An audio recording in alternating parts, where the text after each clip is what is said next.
Teman-teman pasti udah gak asing sama istilah sejarah.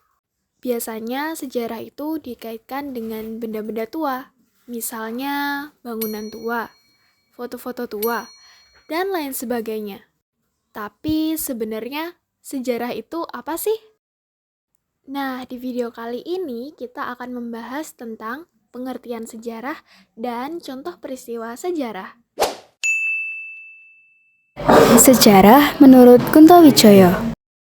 Sejarah itu bukan mitos karena sejarah mempelajari peristiwa yang sungguh terjadi dan nyata.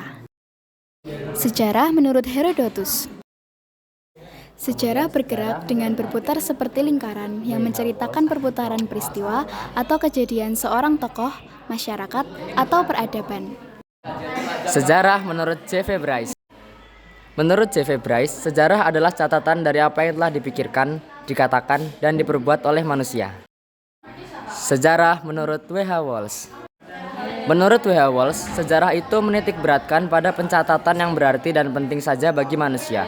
Catatan itu meliputi tindakan-tindakan dan pengalaman-pengalaman manusia pada masa lampau, pada hal-hal yang penting sehingga merupakan cerita yang berarti. Sejarah menurut Patrick Gardiner. Menurut Patrick Gardiner, sejarah adalah ilmu yang mempelajari apa yang telah diperbuat oleh manusia.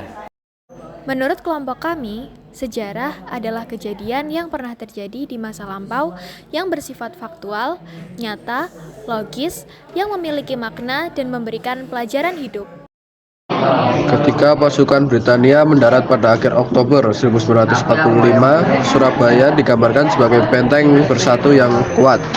Pertempuran pecah pada 30 Oktober setelah komandan pasukan Britania, Brigadir A.W.S. Malabi tewas dalam baku tembak.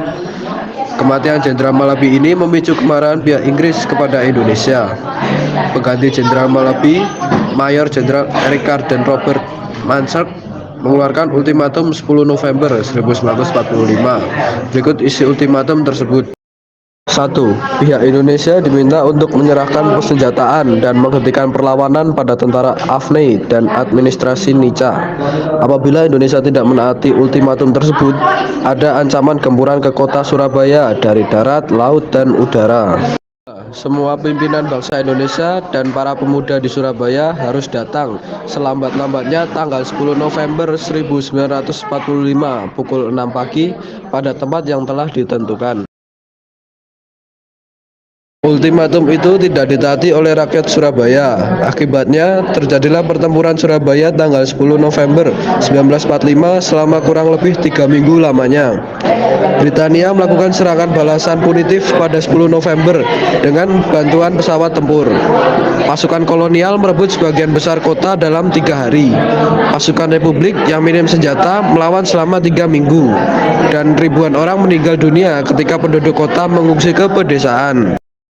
Yang bisa diteladani adalah jangan mau ditindas oleh penjajah, lalu terus mempertahankan kemerdekaan Indonesia dan rela berkorban demi bangsa.